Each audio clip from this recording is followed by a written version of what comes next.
वादळ, पाऊस, ऊन, भूकंपासारखी संकट नात्यामध्ये येतात. पण संकट येतात, नात्यांना तोडून आपण पळून तर जाऊ शकत नाही ना. शेटजी सारखी माणसं तुला आयुष्यभर भेटणार, प्रत्येक वाटेत भेटणार. ते तुला पुढे जाण्यापासून अडवणार. पण तुला कंच्या बी परिस्थितीत थांबायचं नाही, उलट पुढे जायचं आहे. तसंच नात्यांमध्ये संकट येणार, पण त्या नात्यांना बी संकटापासून वाचव. त्यामुळं समजून घ्यावं लागेल की जेव्हा तू सत्याची लढाई लढशील, आज, उद्या, परवा, माझ्या चितेपणी किंवा मी मेल्यावर, संकट असणार, कायम असणार. तुझ्यासाठी आणि तुझ्या संगत जी माणसं आहेत त्यांच्यासाठी भी. तर मग भांडण संपवायचा विचार कर, ना की समद्यांचा साथ सोडायचा.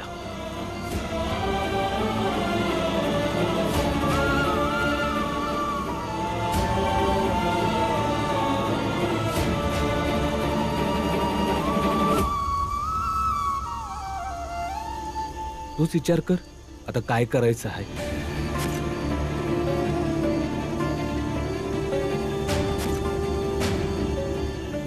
एका बाजूला शेठजी आहे, जे तुला वरच्या जातीच्या लोकांमध्ये बसू देत नाही, शिक्षण घेऊ देत नाही. आणि दुसऱ्या बाजूला ही वरच्या जातीची पोरगी, जी तुझ्याशी भाऊ बहिणीचं नातं जोडायला बघते.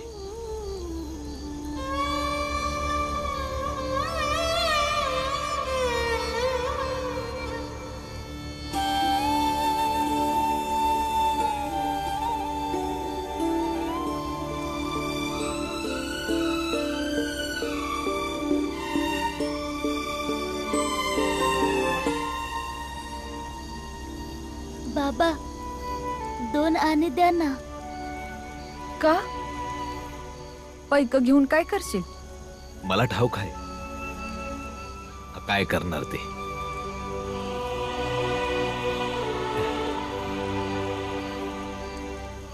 हे घे. खुश?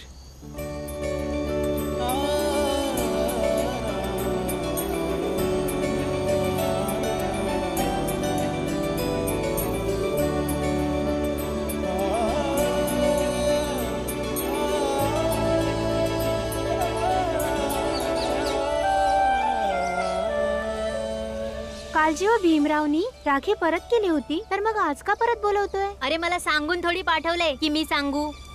मला तर काहीच कळत नाहीये. माधवी, तू का जातेस? ताई, मी भाऊ मानलाय आणि भावानी बोलवलं असेल तर का नाही जायचं? ठीक आहे, मग रडू नकोस. अरे बापरे, एवढं सगळं? काय आहे हे सगळं भीमराव? माझ्या बहिणींसाठी आणलंय हे समद. मग तू का आणलंयस? काल एवढं ऐकवलं ते कमी होतं का? माफ कर ताई. आणि तायडे, तू बी माफ कर. नाही माफ करणार मी. ही मिठाई देऊन तुला काय वाटतं मी सगळं विसरून जाईन? की तू माझी राखी परत केली होतीस? तुझं काय आहे? आज बहीण म्हणतोयस, उद्या म्हणशील आपण भाऊ बहीण नाही राहिलो. नाती म्हणजे खेळणी नसतात, जी तोडत जोडत राहतात. माफ कर ना ताई, चूक झाली. आणि चुकीची जाणीव झाली म्हणून त्या बाबाकडनं 2 आणे घेतले ना. आणि सकाळ सकाळ बाजाराला गेलो आणि हे मिठाई घेऊन आलो. आणि आनंद दादा सारखा म्हणत होता का एक तुकडा दे की मला एक. पण समजा माझ्या बहिणींसाठी घेऊन आलो आणि त्याच्या बदल्यात तुम्ही फक्त रागवतच आहात. जेवढं ऐकवायचंय ऐकवा. चूक झाली आहे, ऐकन. पण इथनं जाणार नाही. आणि सोबत राखी बी आणलीये. आता मला माफ करा आणि राखी बांधा.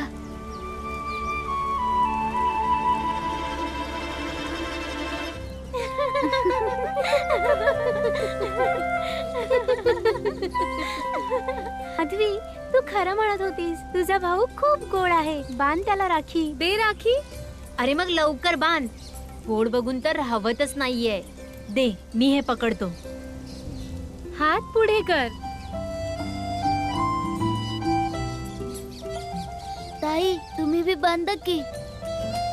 2 बहिणींचा आशीर्वाद असन तर मी अजून मजबूत बनन. आणि तसं बी आता मला आशीर्वादाची गरज आहे.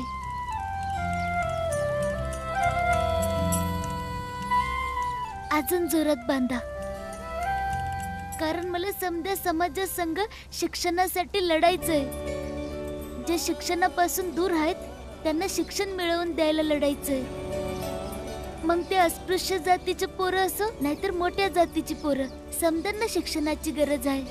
त्यांना शिक्षण मिळावं म्हणून लढायचंय. आणि मग माझ्या ताईला लपून लपून शिकायची गरज नाही पडणार. ती समद्यांसंग शाळेत बसून शिकल. भीमराव, माझा आशीर्वाद आहे का तुला तुझ्या कार्यात यश मिळो. मग समाजातली प्रत्येक मुलगी तुला असाच आशीर्वाद देईल की तू तुझ्या लढाईमध्ये जिंकावस.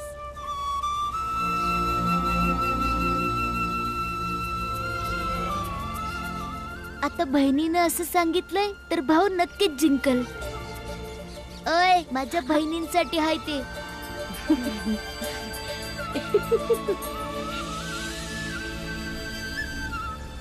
गुरुजी,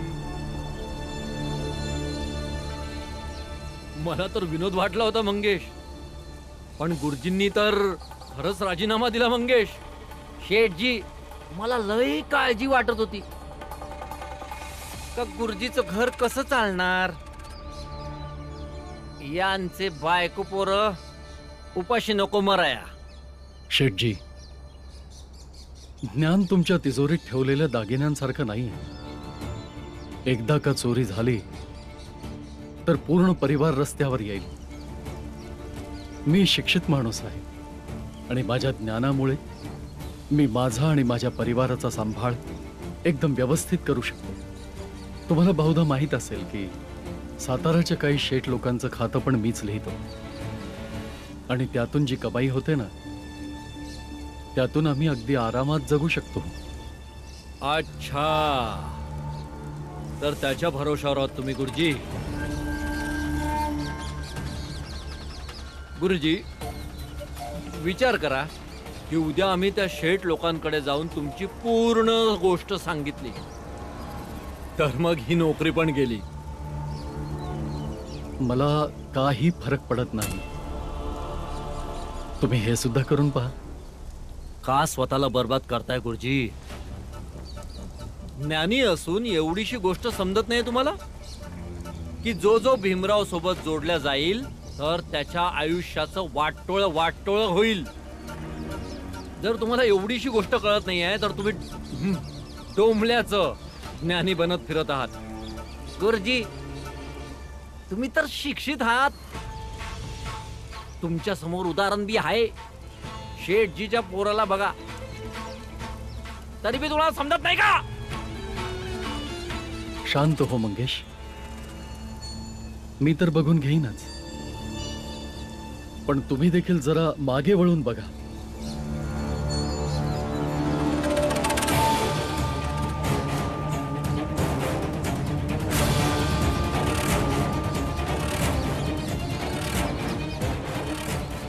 चला इथनं गुरुजी. कुठे चाललायस भीमराव? तू तर असा बोलतो आहे जसं की इंग्रजी अधिकाऱ्यासारखी सेना तयार करणार आहेस. होय, मग सैन्य बनवणार.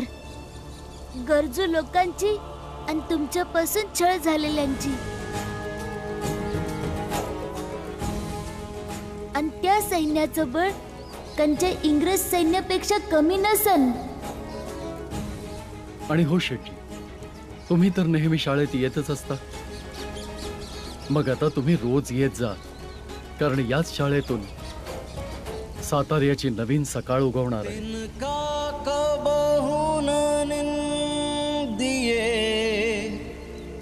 जो पावन तर होय, कब हूड़ी आँखनी पड़े तो पीर घनेरी हो. मंगेश, एक काम कर, याची माहिती काढ की याच्या समाजातले लोक कुठे राहतात आणि त्यांची किती मुलं आहेत जे शिकण्यायोग्य आहेत. मला पूर्ण माहिती पाहिजे आणि मी माझी माहिती काढतो. मला कोणत्या कोणत्या लोकांकडून पैसे घ्यायचे. आता युद्ध करायचंच आहे तर करू. मी पण बघतो साताऱ्याची ही शाळा छोट्या लोकांसाठी कशी उघडते ती. बरोबर बोलताय शेठजी. यो लढा विश्वासाचा झालाय आणि आपला विश्वासच साताऱ्याचं जिंकणं असल.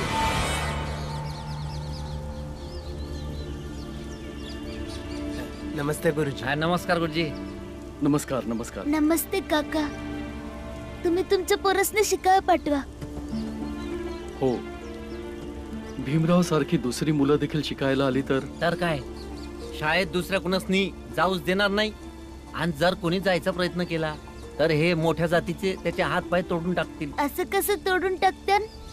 जर आपण सगळे मिळून जर का प्रवेशद्वारापत्र पोहोचलो ना तर आपल्या बळानं काही ना काही मार्ग तर निघालच, ज्यामुळे प्रवेशद्वार उघडता येईल. हे बघ भीमराव, तुझ्या बोलण्यामध्ये दम असतो, पण आपण नेहमीच त्यांच्याशी संघर्ष नाही करू शकत. आणि मग आम्ही जे काम करतो ते काम तर आम्ही न शिकता बी करू शकतो. आता गल्लीची साफसफाई कराया आणि घाण काढाया आम्हाला शिकायची काय गरज आहे सांगा? गरज आहे, कारण तेव्हाच लोकांच्या मनातील घाण स्वच्छ होऊ शकेल. तुम्हाला समजेल की तुम्हाला पण माणूस बनण्याचा पूर्ण हक्क आहे. तुम्ही त्यांना समजावू शकाल की तुम्हाला देखील माणूस बनण्याचा पूर्ण हक्क आहे.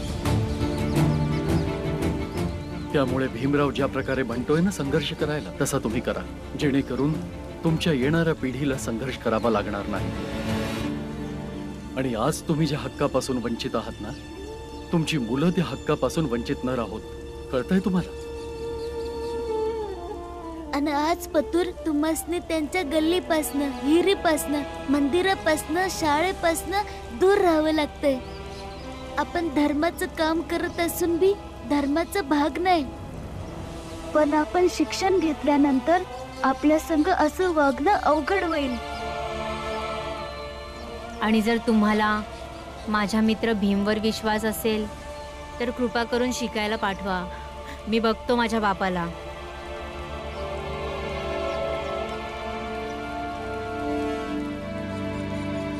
ठीक आहे, जर तू म्हणत असशील तर आम्ही आमच्या पोरांना पाठवू.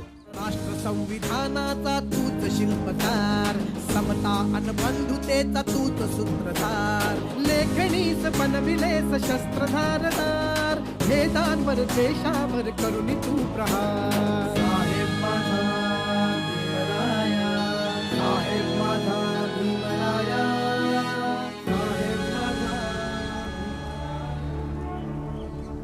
ऐका, तुम्ही लोकांनी काही दिवसापूर्वी माझ्याकडून पैसे उधार घेतले होते, त्याचं व्याज अजून पण राहिलंय. चला काढा पैसे. व्याज पण शेठजी, पैक तर मी आधीच दिलंय. अरे मूर्ख कुठला, ती मुद्दल होती, व्याज अजून बाकी आहे ना. आणि आता व्याज मुद्दलपेक्षा जास्त झालंय. अरे विश्वास नाही बसत तर खातं बघून घ्या ना. मंगेश, खातं दाखव यांना. हे बघ, हे बघ, लागलाय ना अंगठा यावर तुझा. पण हे मला कसं समजणार? मी कुठं शिकलेलो आहे? मग आम्ही जे सांगतोय ते ऐका आणि काढा पैसे.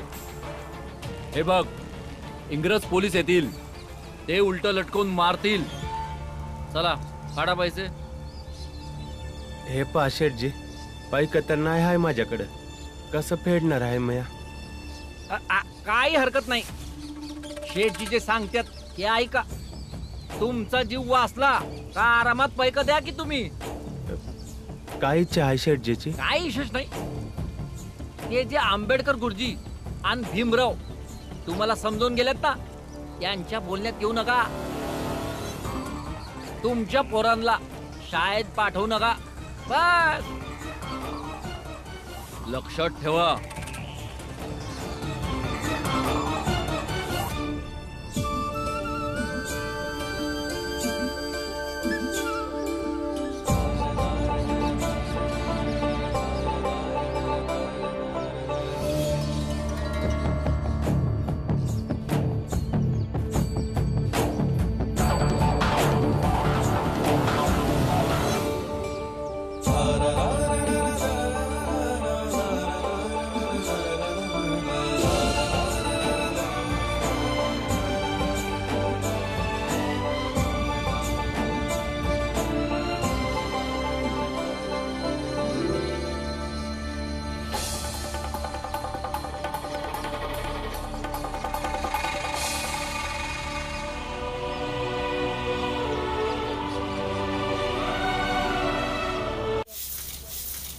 आय बोल.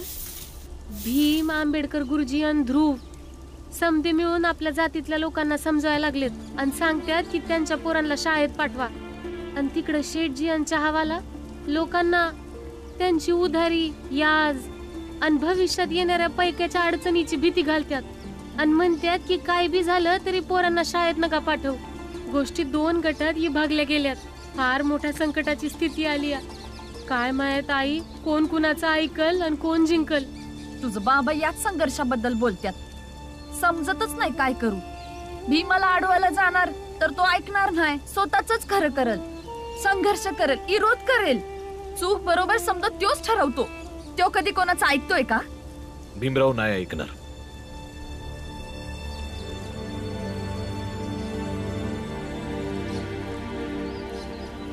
उलट त्याचं समद म्हणणं समद जग ऐकलं. गावामध्ये लोक चर्चा करतात, चांगली गोष्ट आहे.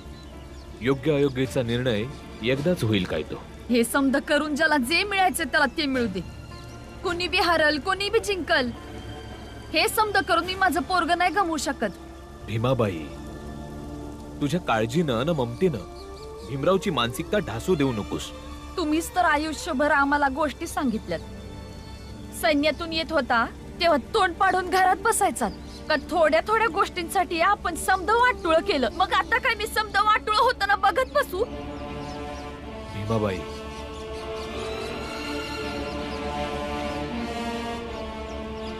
तो संघर्ष नाही आहे.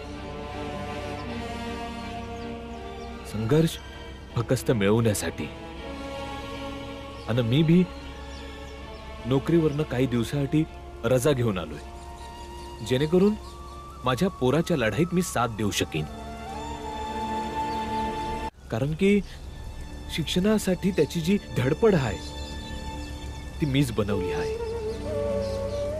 त्यामुळं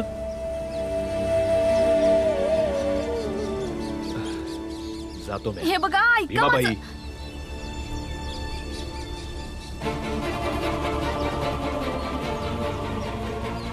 भीमाबाई, मंजुळाच्या लग्नाच्या बाबतीत मी तुझ्या संग होतो, पण या बाबतीत मी माझ्या पोरासंग आहे. कारण म्या त्याचा बाप आहे. आणि सगळ्यात आधी मी एका हक्काचा लढा लढणाऱ्या योद्ध्या संघ आहे.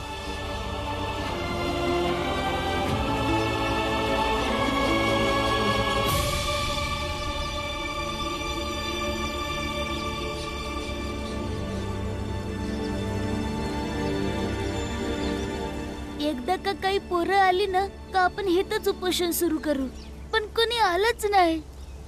घ्या, आम्ही आलो.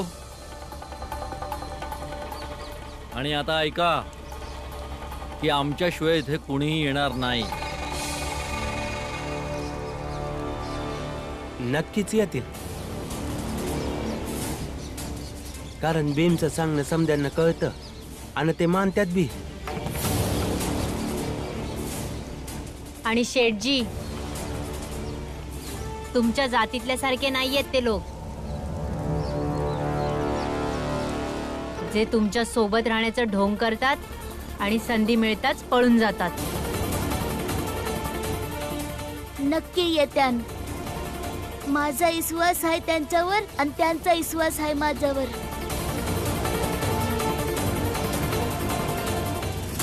मग ठीक आहे, बघा वाट त्यांची.